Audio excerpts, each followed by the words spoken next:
shit, I ain't got no earrings on.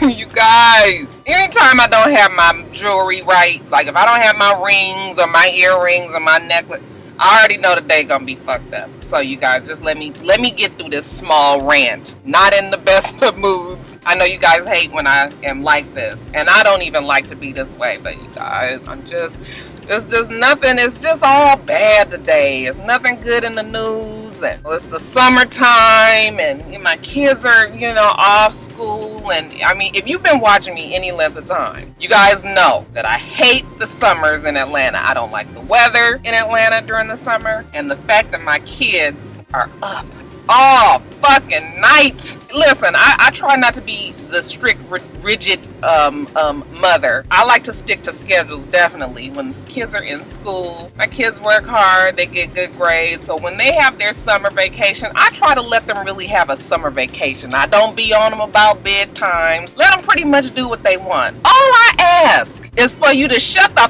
fuck up, okay? So they up all night, opening and closing the doors, in and out the hallway, light on, light off, open the door, go to the kitchen, come back down the hall, close the door, open the door, go to the bathroom, close the bathroom door, come back out the bathroom, turn off the hall light, go back in the bedroom, doors closing, people walking up and down the hall. My house creaks for whatever reason. I don't know the shit. We've been in the damn house for over 10 years and it's still settling. Like, I don't even know. All I know is I had to text them at 4:30 this morning and say, will you shut the fuck up? I'm trying to sleep. And if I don't get my sleep, then I'm not in the best of moods. But it all fits with the day because, like I said, I got my fucking earrings on and everything is just bad today, you guys. Real depressing. But anyway, I know this is no way to start off a video. I'm sorry. But you got anybody out there that has kids that you can attest. And it's really just not even them talking. It's just the movement and all the motion in the house. My house is not big. My kids' rooms is directly across the hall from our room. And I sleep very light. My husband, he don't hear shit. Okay, that nigga be out. I mean, literally, like I could be talking to him and he will fall asleep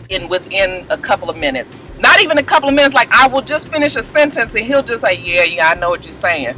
And then he'd be like, I'd be like, how the fuck you fall asleep? So yeah, I just, but I can hear everything and it just keeps me up and I just be annoyed and everything. And then the kids sleep all fucking day. Yeah, so it's just, I'm sorry guys, but anyway, and I hate being like this with Top of the Blogs because Top of the Blogs is truly my one fun video. It's a video where I am just strictly giving my opinion on things and I don't have to do any impressions. I don't have to remember storylines. It's just what I feel. So I feel like Top of the Blogs is my fun, happy laugh time. And today it's a whole bunch of bullshit, you guys. Just, I'm sorry, I'm gonna stop complaining. Yeah, this is just a little bit of talk about what's at the top of the blog, so let's get to it. Okay, you guys, first up, everybody knows about this shooting in Charleston at the Emmanuel African Methodist Episcopal Church. This is the oldest AME church in the South. And yesterday, about 9 o'clock at night, a white gentleman, you guys, the story has evolved so much since I got up this morning for work. So my notes is a little bit off because at first when I wrote the notes, they didn't know who it was and all of this. Well, now they have captured the suspect. His name is Dylan Roof. He's a white 21-year-old male who basically went into this church while they were having Bible study, sat in on the services for at least an hour, then commenced to shooting and killing what is now 9 people. It was 8 people pronounced dead on the scene, and then 1 died later at the hospital. And you guys, I cannot make sense of this. It is just, it's just so devastating to know that there is somebody around that can go into any house of worship. I don't care what your religious beliefs are. If you don't have the general respect of a person's place of worship and where they should be able to go when they can't go anywhere else, you mean to tell me that there's somebody who has a soul and a mind so psychopathic and crazy and demented that they could go into a church and kill people, shoot children, old people, I don't even care, black, white, anybody. It's just I'm not gonna start crying, but I just don't even know how to make sense about it. It is definitely a hate crime. It is definitely domestic terrorism, whatever. I mean, anybody that can do things like this definitely has hate in their heart somewhere. Even if it's not because they're black, it's because they're Christian, or it's because they are human. But definitely, it is a hate crime, and there's no way that they could ever change that fact. So when I was doing my notes, they didn't know who he was, and but then every time I would go onto Instagram, they would have a little bit more information. I was expecting them to find him dead, because that's normally what they do. Okay, they go and kill people, and then they kill themselves when they know that they're being cornered and are about to be captured anyway. But they didn't kill him. I don't know the particulars on how he was captured. But once they got the name and the picture out there, they had the license plate number. I mean, they had all this information. I knew it was a matter of time, but like I said, I thought that they were going to find him dead. But they got him, and he is in custody right now. I'm just so sick of, it's just terrible. I almost feel like I want swift justice. It's like I want him to suffer. Like, I don't want him to be able to be in jail and have the comforts of a cell, and to, wait till he has a trial, and, then get life in prison with no parole, and maybe even break out like these other two. But that's neither here nor there. You guys, I mean, forgive me, but I just hate that there's somebody like this that could do something like that, and that they are still around, alive and talking and all of that. So, but God ain't through with me yet. Okay, I know that might not be the best way to thinking, but that's definitely how I feel today, if I'm being truthful. He killed the state senator, who was also the pastor of the church. His name was Selamenta. I think it was Selamenta Pickney, you guys. And what they're saying is that he went in and sat in the group right next to the pastor, and just all of a sudden started shooting. He let one woman, there is a whole bunch of different stories, but one of the stories that I've heard is that he let one woman stay alive, because his feeling was he was going to kill everybody in there, but he was going to leave one person alive so that she can tell everybody what happened. So he kind of was in this whole martyr type of mentality, wanting people to know, him as some sort of legend in his mind. Y'all, I promise you I can't. I don't understand. I don't know what exactly is wrong with our people today. There's no respect for anything. Just nothing. It's frustrating to me. We're going to see what happens with this what did I say his name was, you guys? Dylan Roof. We're going to see what happens. Prayers out for the families that were affected, for the city, okay, for all of us, because, we go to church and we feel like we should be safe, at least when we go to church, at least when we are actually on the grounds of church, even if there's some shit popped off in the parking lot. Can we have some, I don't understand. I do not understand, but like I said, we gonna, prayers for the families, the victims that survived, all of us, just as a whole. Like, we need to pray that people start to value life again. I'm sorry, you guys, super emotional about that, but that's what it is. Prayers to the family, prayers for Charleston.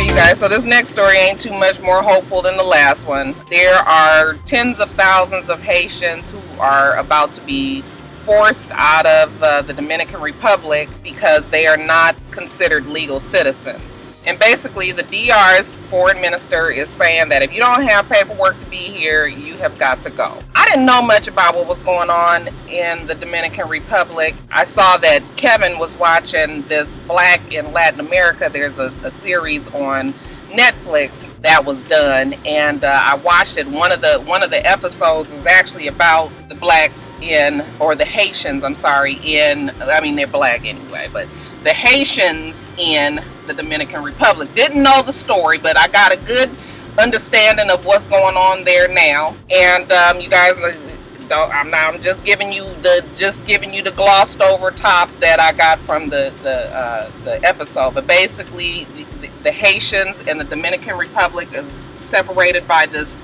big lake, and a lot of the Haitians have crossed over into the Dominican Republic over the years, actually over years and years and years, because of the deplorable living situations in Haiti. They're coming to Dominican Republic trying to look for a better life. However, when they get there, they're migrant workers and they're still not really treated as equal. I mean, not really. They aren't at all. There's a lot of prejudices. There's a lot of racial problems, and the Dominican Republic's consider themselves part of the Spanish, and the Haitians consider themselves they still have large roots and ties into the African culture. Of course, they are darker skinned, and of course the Dominicans don't consider themselves black, even though they may have darker skin, but not as dark as Haitians per se.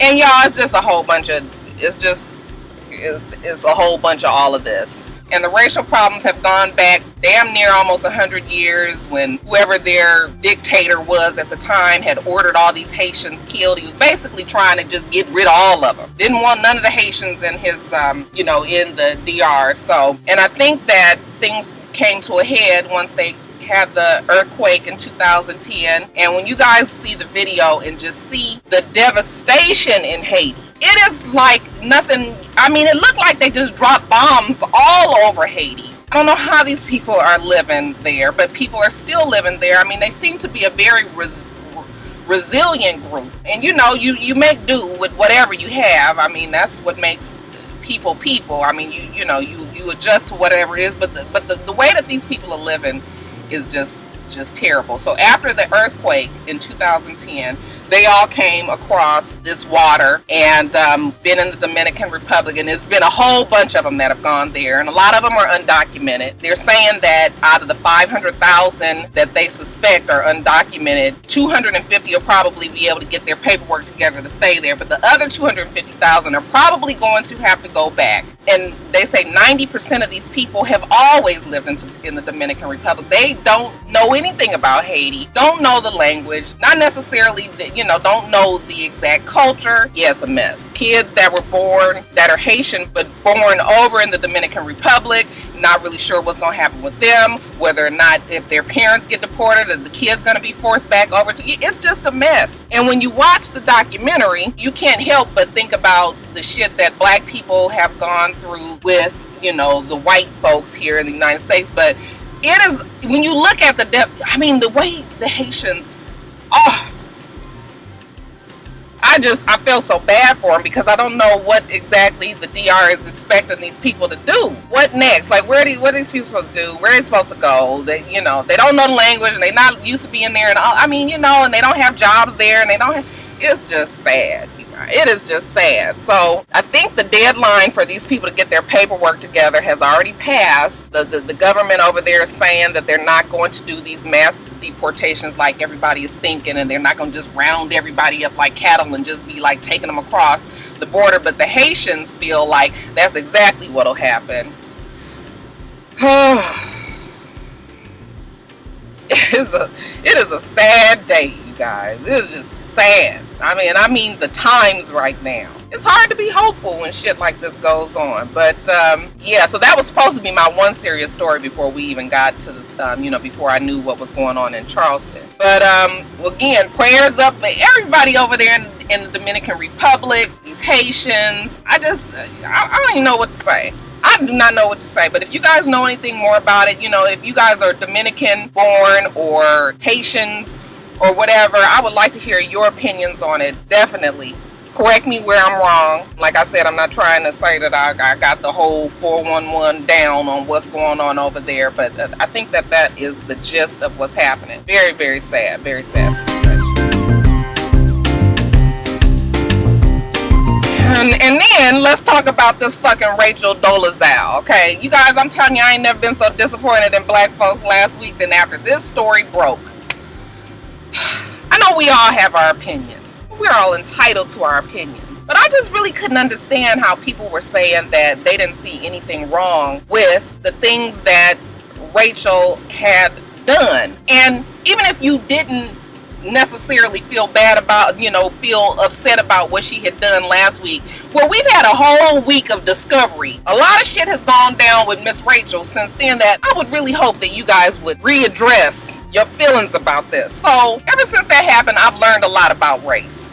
Okay, it seems like that's the story today. But what I did find out that was race is not, you can't tell race in DNA. I had no idea of that. Which means that if you were to take all of our blood and test it, you wouldn't know what we were. And that race instead is just now a situation where they have grouped us off into these different little groups and then have treated us differently because of these groups. The reason that we look the way that we look usually has something to do with, why some people have darker skins, as for example, Africans have darker skins in a lot of cases because they get a lot of sun there. Remember I was telling you guys in one of my videos, they get like 320 days of sun, and that the body and the genes have transformed themselves to have melanin to protect them from the sun, and people are fairer in other parts of the world because they don't get as much sun, and so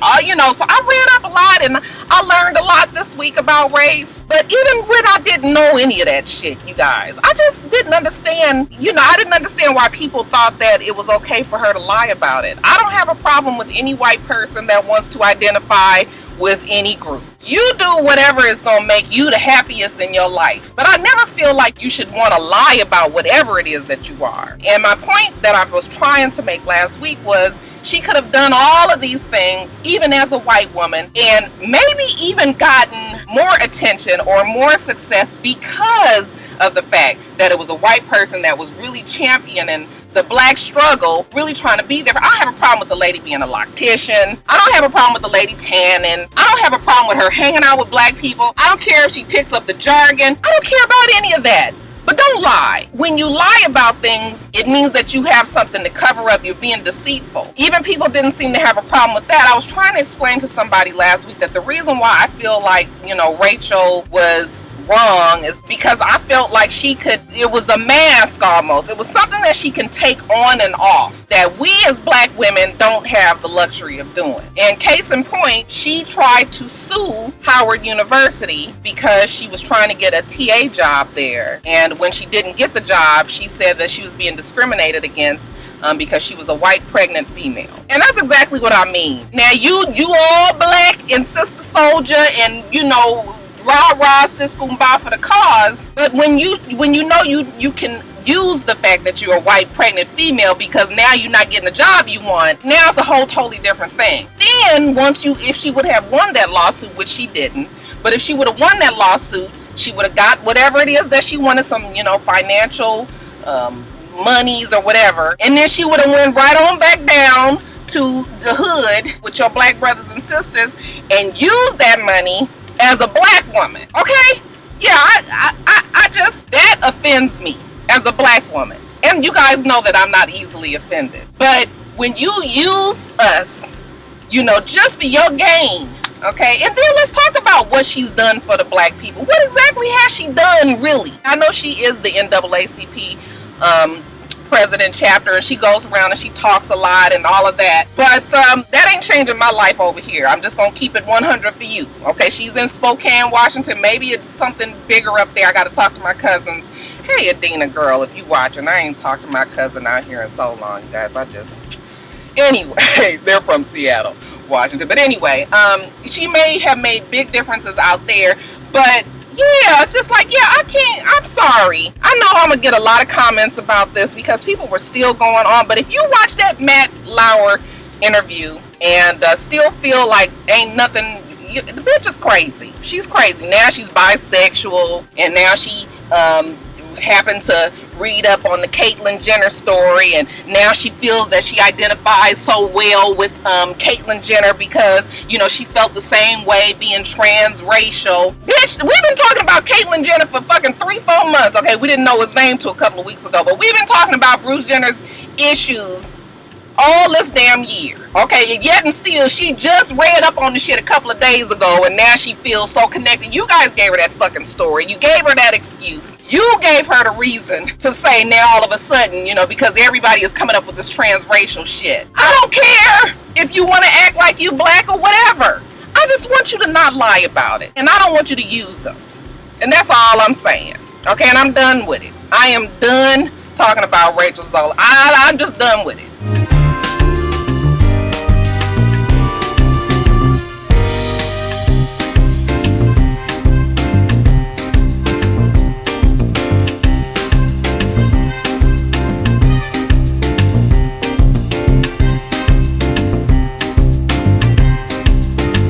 I feel like honoring mean ass lady. Hey, Peter and Cynthia. So yesterday it was all over. Was it yesterday or the day before yesterday? It was all over Instagram. This video of some girl at some bar getting Peter talking to some chick. I thought it was Lisa Wu, but evidently it's not Lisa Wu. Some unidentified chick on a dance floor. He's talking to her very closely. He's holding her face. His hand comes down. It kind of grazes down the front of her shirt. Camera's moving around, so you cannot see exactly where his hand lays.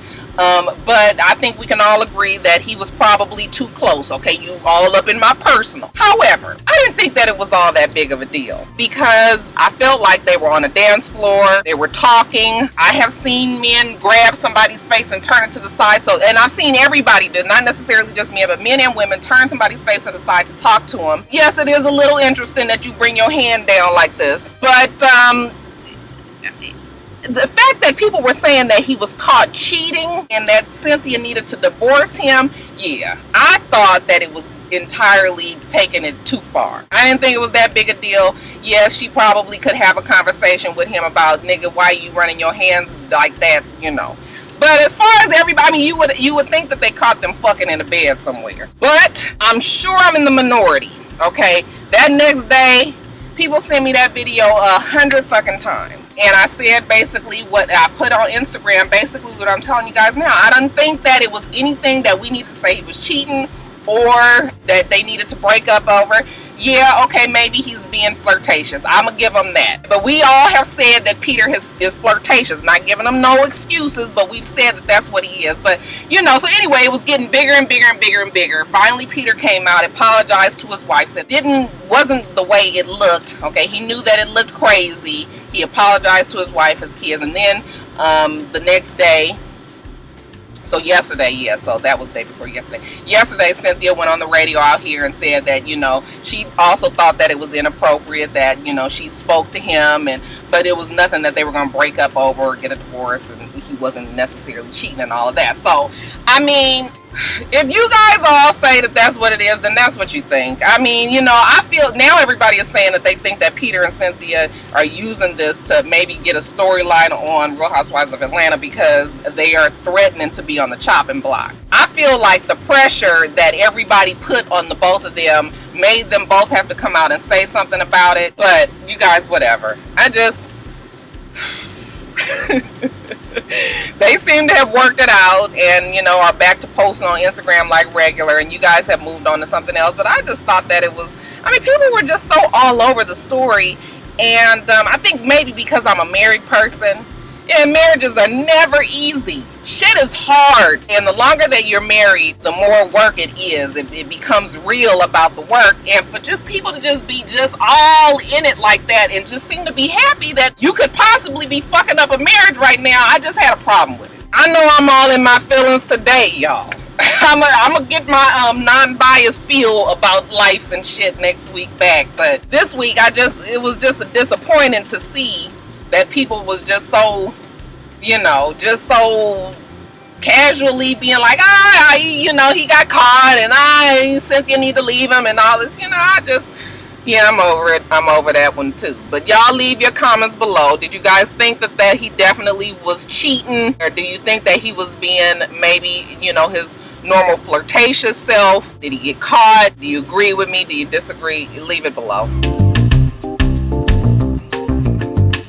Next up, Gilbert Arenas and Laura Govan. You guys, we have talked about these crazy motherfuckers for quite a few times. Yeah, once again, Mr. Gilbert Arenas, I had to follow him on Instagram last night. He was doing the absolute most. Him and Laura are going through this separation, and they got child support issues and, you know, visitation issues and all of this. Evidently, Miss Laura got pissed off with him last year sometime and went over to the house and busted all the niggas' damn windows out, okay? I think he said 36 windows, and shit, my girlfriend was like, I bet you that bitch was tired of that's a whole bunch of fucking swinging.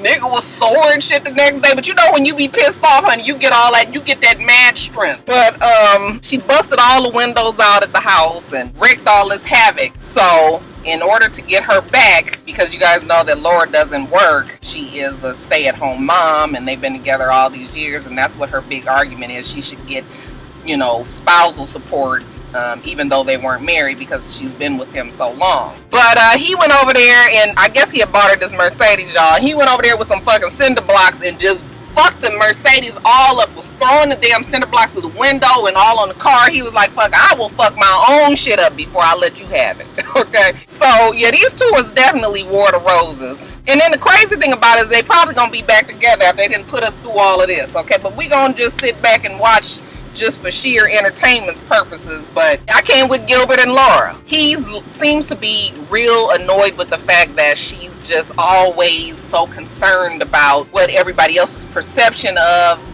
her is, and that she's always got to be looking a certain way. And you can tell when you see her, she looks great, and she spends a lot of money on her clothes and her look and everything else. So he's got all these problems with her, and just said she's this fake and this phony, and all she cares about is money. Said some shit about she wants $240 fucking $1,000 a month. I don't know if he's exaggerating. That is fucking $2.5 million a year, and I'm sure he makes quite a bit of money being a basketball player and all. But nigga, $2.5 million a year? I don't know about that. And they weren't legally married. Yeah, I don't know about that. But he was going on and on yesterday and posting all this shit. You know it was directed towards her. And I mean, he even would say that he was talking about her in his post. Quite a bit entertaining. But like I said, these two, I mean, you know, they go through this every now and then. They go through some shit, and the next thing you know, that they will be back together, okay? You know how it is when you be wrapped up with your friends' drama. These motherfuckers is fighting. Your girlfriend calling you and crying and got you pissed off too. You guys ducking out and hiding out and looking at the house and seeing what the nigga doing, and you know, all of this. Then the next thing you know, her and the damn nigga back together, okay? Bitch got hickeys and shit all over her neck, okay? That's her boo again and her bae. No, you ain't gonna get me caught up in shit no more. I ain't fixing to get all upset about you. You want to be with the crazy nigga, be with him. If you don't want to be with him, then don't be with him. But I bet you Roxanne ain't gonna be getting all emotional with you no more. And that's the situation with Laura and Gilbert, y'all. They probably gonna be back together. Janet Jackson, she is back on the scene tough. I saw a video of her this morning. She was walking through, it looked like it might have been LAX airport. Okay, the paps was all over her. She looked really good. She had her kinky curly hair real big, and she was made up, and she looked nice. You know, Janet is almost 50 fucking years old, and she looks very, very good. Okay, she released the dates for this world tour. She going everywhere except up to the Northeast. She was like, fuck y'all. Okay, they ain't going up there, but she going everywhere else. You guys gonna have to make a trip somewhere else to catch her. She released snippets of the song. I don't know if the song is called Conversations in a Cafe, or if that's supposed to be the name of the album. But anyway, she released snippets of the song, and I heard it, and it's classic Janet Jackson. The breathy, soft, whispery kind of singing. She's got her own label, Rhythm Nation label, and yeah, she's about to do the damn thing. All that being said, I'm still worried. I'm still worried for Janet, but you guys have assured me that you guys have Janet Jackson's back. All of her extreme Janet Jackson fans out there, y'all, all I'm saying is make sure you got your girl. And we don't want another Super Bowl incident, okay? Because you left a bitch and her fucking sun metal bedazzled titty flapping in the wind last time. So We ain't fixed to have one of those moments again, are we? Okay, if you guys are gonna be there for your girl, be there for your girl and support her. Tell me, have you heard the song? I don't know if they've been playing the whole song on the radio yet or anything, but you know, the little bit I heard was definitely classic Janet Jackson. I was there for it. Let that shit that happened them years ago be a lesson to you all. Okay, let's not repeat it. Welcome back, Janet. It's Bobbi Kristina. It had come out last couple of days ago that there was nothing else that could be done, and the family was moving her back to her townhome so that she could die peacefully there. And then Bobby Brown's sister came out with this long ass essay about the shit wasn't true, that they're not ever going to take her off of life support. Well, I think she said that she's off life support, but they said that she's gaining, you know, she's getting better every day, and they're going to stay there by her and all of this. And she basically blames Pat Houston for the downfall of Bobbi Kristina, for, you know, saying that Whitney Houston couldn't stand Pat Houston. Blames Pat Houston pretty much for a lot of shit. I mean, we all have our problems with Pat Houston, so definitely not trying to say that, you know, any of what Bobby Brown's sister said was true or not true, but she just went on and on and on and on and on, and saying that she's gonna reveal all this shit about Pat Houston. Evidently, Pat Houston wanted to take her off of life support back when she was on it, because she said that, you know, it didn't make no sense, that she's not going to recover, and that the money that it costs to keep her alive is, you know, will end up being a lot. And supposedly Bobby Brown doesn't want to do that. So, you know, but you don't never know really what to believe with the story, because really nobody of any official nature have said anything other than the grandmother. The grandmother has made it pretty clear that she ain't gonna be back right. And really the grandmother made it seem like she's basically a vegetable, which is a sad situation, but it is what it is. It's hard in situations like this because no parent wants to give up on their child, you know, and I understand that. But, you know, you also cannot ignore the financial cost of keeping a person alive in a coma, or like as a vegetable, for years and years and years and years and years. And then it starts to look like it becomes more of a selfish thing as the parent or as the family that's alive, and not necessarily looking out for the well-being and quality of life of the person who is just laying there. They don't look the same, they can't talk, they can't move, they can't eat. They are basically living on this table or on this bed and keeping you happy, meaning the person that's alive, just knowing that you haven't done anything for this person's life to officially end, meaning that the brain and the heart is no more. I don't know what to make of the story with Bobbi Kris. I mean, it's just sad all the way around. It's a young girl that is never going to be anything like we've known her to be ever again. So I don't know what to say. It was pretty sad that the aunt did that, but I also understand that emotions is running high on both sides of that family, and people probably have their feelings and, you know, want to get it out some kind of way. I don't know if she regrets it or if she, you know, is going to continue on with this big revelation of Pat Houston or whatever. But yeah, that situation there is sad, and really is nothing new to report. Bobbi Kristina is still where she was the last time that I talked about her as far as her recovery is concerned. So yeah, again, we just prayers for Bobbi Kristina. Didn't I tell you guys it was sad today?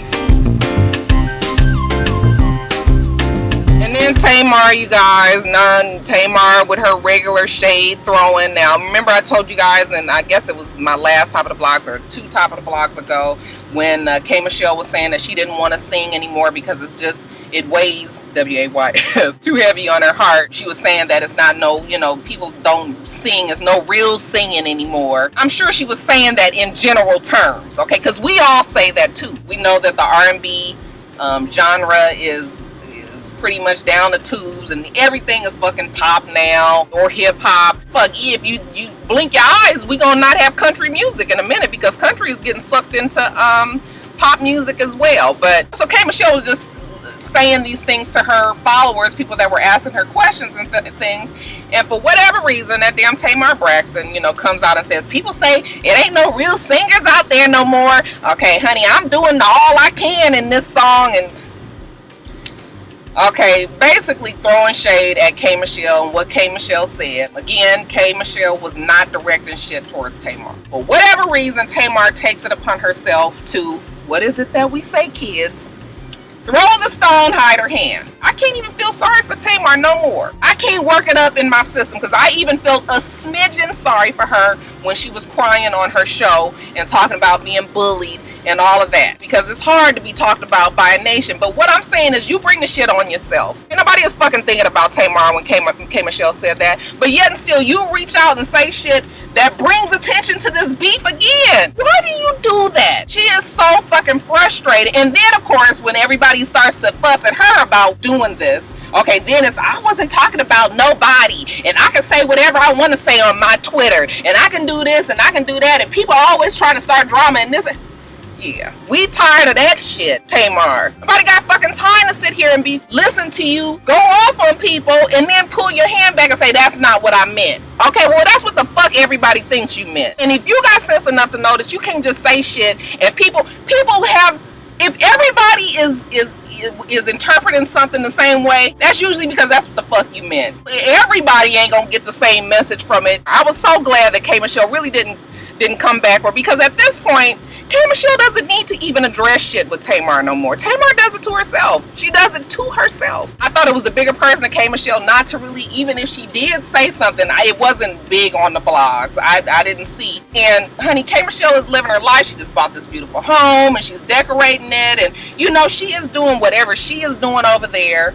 And if you like K. Michelle or you don't like K. Michelle, she don't never start the shit with Tamar. So I am really tired of Tamar. The girl is super duper talented. She has a beautiful voice. I think her music is nice and everything. I mean, she really could be part of the group that brings R&B back, even though she doesn't want to necessarily categorize herself as R&B from what I understand.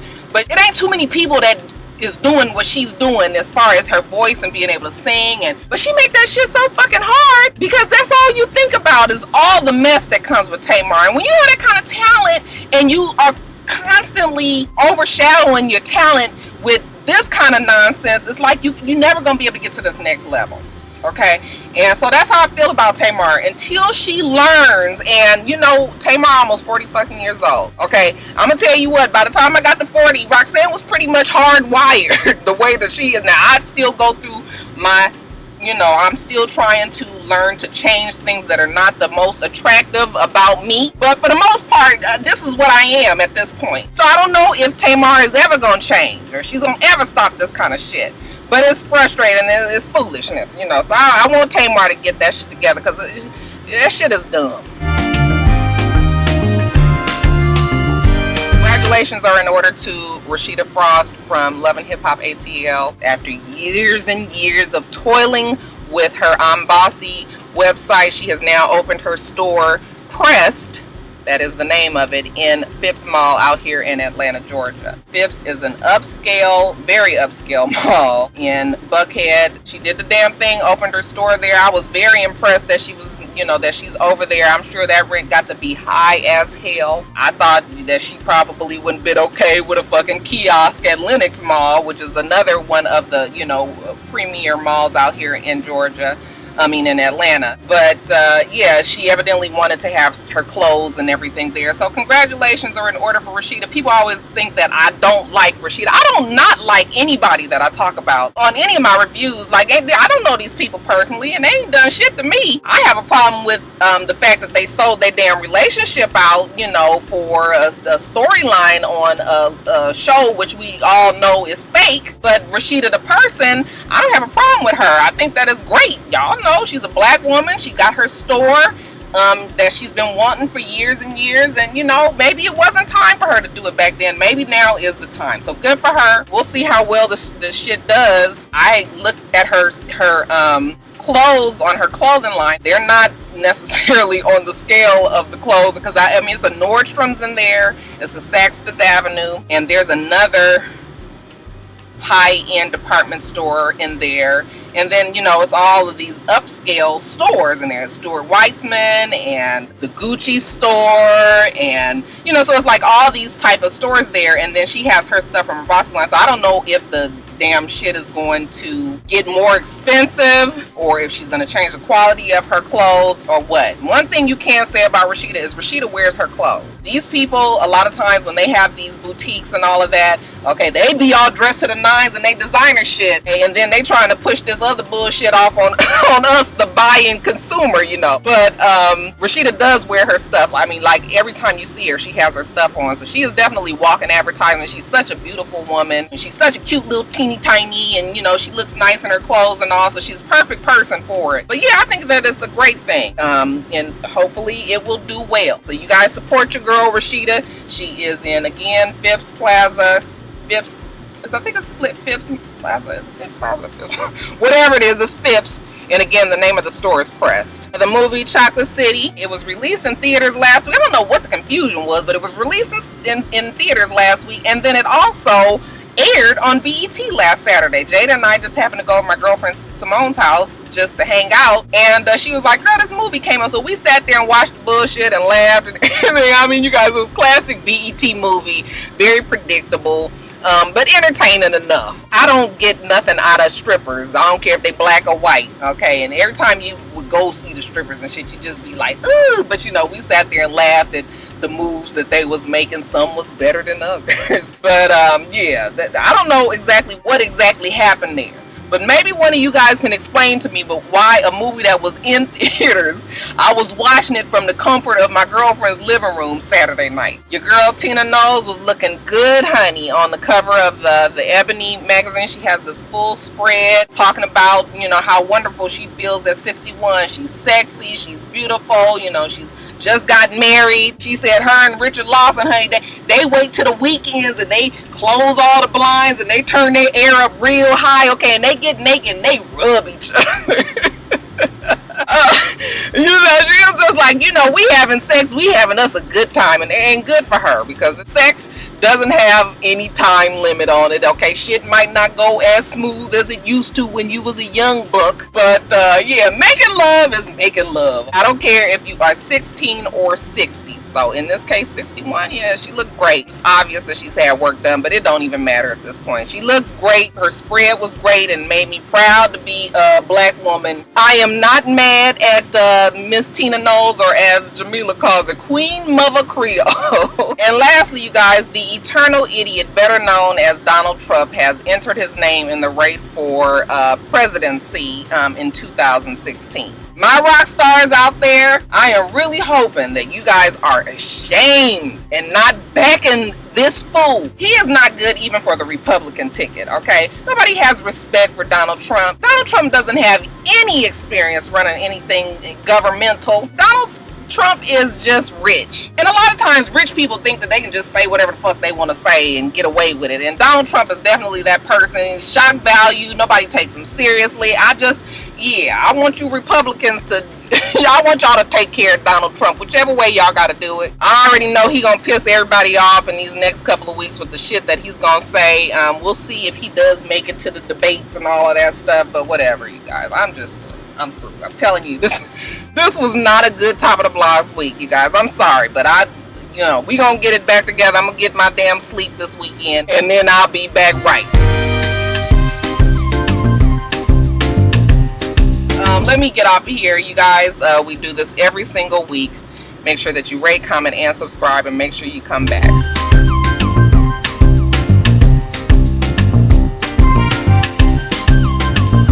Until next time, rock stars. Bye.